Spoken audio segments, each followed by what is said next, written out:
안녕하십니까? 배팅 부동산 근생 주거 용도 변경 막는 꼼수 주차장 법 국민을 위한 법 아니다 진행하도록 하겠습니다.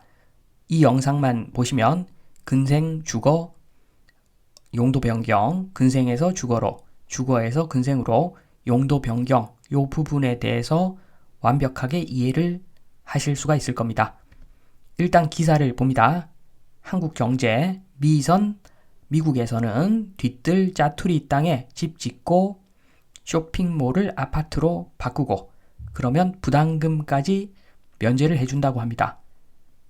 주거난이 심각하니까 주택 공급을 위해서 일시적으로 혜택을 오히려 준다고 합니다. 용도를 변경을 해서 주택을 공급하면 국민을 위한 정부라고 할 수 있죠. 요 정도 되면. 그런데 대한민국 어떻습니까? 상가 공시를 모텔로 쓴다고 불붙인 세종상가 숙박시설, 논란 불붙인 세종상가 숙박시설 난리라고 합니다. 요거 안 된다고. 멀리서 봤을 때 뭐가 문제가 있습니까? 상가 공시를 놨는데 상가 주인은 얼마나 답답하겠습니까? 모텔로 쓰면 뭐 어떻습니까? 자유주의 국가에서 모텔에서 잠을 자든 다른 걸 하든 개인의 자유인데 상가 공시를 모텔로 쓴다. 뭐가 잘못됐는지 모르겠습니다. 그런데 여기서 만약에 상가 공시를 주택으로 쓴다고 라고 하면 완전 난리가 나는 나라가 대한민국이죠. 심합니다. 좀 심하다고 보여집니다. 다 돈 때문이죠.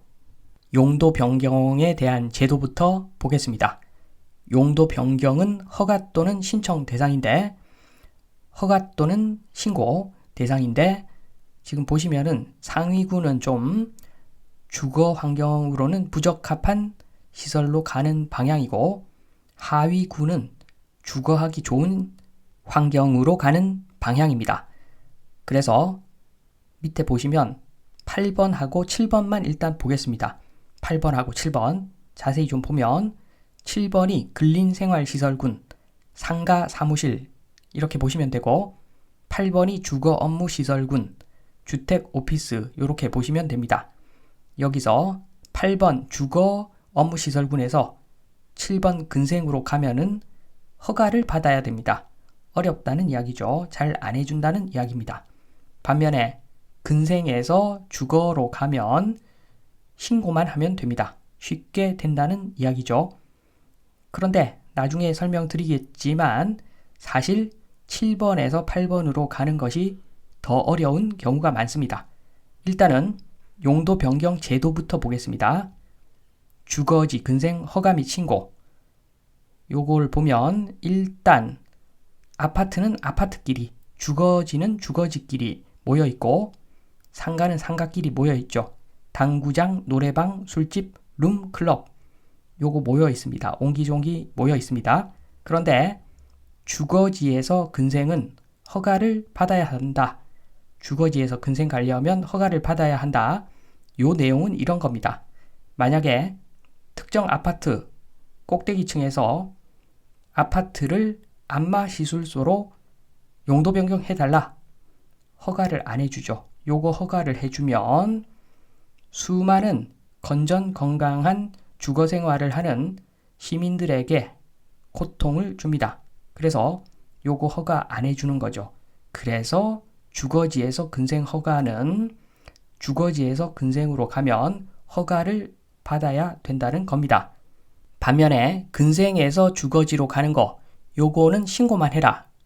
그 이유는 이런 겁니다. 지금 보면은 꼭대기층에 당구장 영업이 잘 안 되니까 주택으로 바꿔서 거주할란다. 그러면 상대방에서 그러니까 정부에서 이렇게 물어볼 수는 있겠죠. 당신 자유인데 괜찮으시겠어요? 그러면 괜찮다. 애도 없고 당구장 어차피 상가 잘 안 되니까 주거용으로 쓰겠다. 다 감수하고 쓰겠다. 라고 대답을 할 수가 있겠죠. 당구장에 주택이 있다고 해서 노래방, 술집, 룸, 클럽에 영업상 악영향을 주지는 않죠. 그래서 신고만 하면 된다는 겁니다. 그런데 현실은 근생에서 주거지 가는 것이 100배 어렵습니다. 허가보다 무서운 것이 주차장 법이죠. 지금 보시면은 주차장 법 때문에 근생은 주차장을 조금만 지어도 됩니다. 그래서 왼쪽으로 짓는가 오른쪽으로 짓는가 그 문제입니다. 보통 주거지에는 근생 상가 있어봤자 장사가 잘 안 되니까 주거용으로 다 짓고 싶어 하는데 주거용으로 100% 다 지어버리면 주차장을 엄청나게 넓게 지어야 되고 그리고 높이도 그러니까 주차장 규정 때문에 연면적 측면에서도 손해를 봅니다. 그래서 거의 99% 왼쪽처럼 짓는데 말은 안 됩니다. 사실 주거지에 주거용으로 다 지어야 되는데 주차장 법 때문에 근생을 섞어서 짓습니다. 여기에 이 근생에 만약에 노래방 이런 거 있으면 요 주민들 얼마나 싫겠습니까? 그런데 주차장 법 때문에 왼쪽과 같이 짓고 그리고 어떻게 보면 다행스러울 수도 있는데 일반적으로 주거지에 있는 근생 그냥 주거용으로 사용합니다. 운 나쁘면 위반 건축물로 걸려가지고 벌금 물고 원상복구하고 그렇게 해야 될 수도 있는 거죠. 법이 개판입니다. 주차장법 개판입니다. 왜 그런가?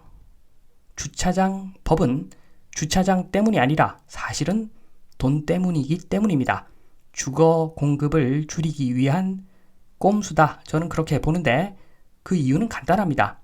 지금 시대가 바뀌었기 때문입니다. 서울 같은 경우에 교통이 엄청나게 좋아졌죠.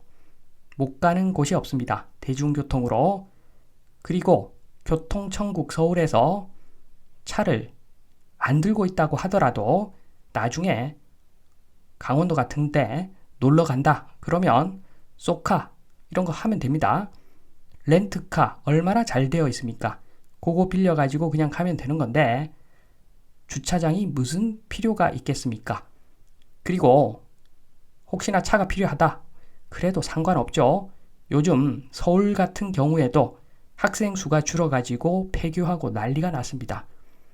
인구가 줄기 때문에 인구가 줄어들고 있기 때문에 서울도 줄어들고 있는 것이고 그리고 학교 주차장에 주차 타워 건설해가지고 주민들한테 저렴한 사용료 받고 운영을 하면은 학교도 좋고 주민들도 좋고 다 좋은 겁니다. 이러한 방법도 있는데 잘 안 하죠. 그리고 주거라고 하는 것은 주택 건설이라고 하는 것은 미래를 생각해서 지금 이루어져야 하는데 그러면은 주차장법 이거 개법 맞습니다. 자율주행은 확정이죠. 5년 뒤인지 10년 뒤인지 15년 뒤인지는 모르겠지만 자율주행은 거의 확정입니다. 그러면 집 앞에 주차장이 있을 필요가 없는 세상이 오는데 무슨 주차장 법이 존재의 이유가 있겠습니까? 다 알아서 할 일이죠. 개인이 지금 당장 불편하지만 좀 알아서 주차장 없어도 생활을 좀 하다가 나중에 자율주행 완성되면은 그때 편안하게 살아라. 이런 개념에서 주차장 법은 없는 게 맞습니다, 사실. 그런데 주택 공급 많이 될까봐 꼼수 쓰는 걸로 보여집니다. 상가 공실 넘쳐도 주거용으로는 못 바꿔준다. 집값 보호하기 위해서 이런 꼼수, 주차장법은 없어져야 한다. 요 말씀을 드리면서 이만 마치겠습니다. 감사합니다.